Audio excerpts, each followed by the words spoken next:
আজকে আমি খাবো হলো পাতিলেবু মাখা। হ্যাঁ, তুমি সঠিক শুনেছো, পাতিলেবু তো সবাই ভাত দিয়ে খেয়ে দেয়, কিন্তু পাতিলেবু কি কোনোদিন তুমি মাখিয়ে খেয়েছো সেটা আমি দেখাবো। আরে ভাই, একবার খাইয়ে দেখ, তোর গার্লফ্রেন্ড সারা জীবন তোর নাম করবে। আমি কিন্তু পাতিলেবু নিয়ে চলে এসেছি, এবার চলো তাহলে সেটাকে সুন্দর করে কাটার বলা। আমি কিন্তু কাটতে শুরু করেই দিয়েছি, অনেকটা আমার কাটা প্রায় কমপ্লিট হয়ে গেছে, কিন্তু এখন একটুখানি ফিনিশিং টাচ দেওয়া বাকি আছে।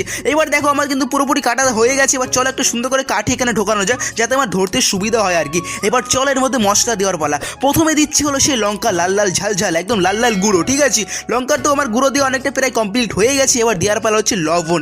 সুন্দর করে লবণটা এবার হাত দিয়ে আমি মাখিয়ে দেবো, যেহেতু না মাখালে জিনিসটা অতটা ভালো হবে না খেতে। এবার আমি হাত দিয়ে সুন্দর করে মাখিয়ে দিচ্ছি। এবার চলো তাহলে খাওয়ার পালা। প্রথমে কিন্তু আমি টেস্ট করছি, সত্যি কথা বলতে দেওয়ার সাথে সাথে এতটা সুন্দর লেগেছে খেতে, তোমাকে আমি বলে বোঝাতে পারবো না বন্ধু, তুমিও খেয়ে দেখো। এবার চলো তাহলে আমার ছোট নবাবের খাওয়ার পালা। ছোট নবাব বাবা ঝাল খেতে বেশি পছন্দ করে, সে এবার টুকুস করে ঝাল আর লবণ দিয়ে নিল, আর সে তো খেয়ে বললো বাহ এটা তো দারুণ হয়েছে।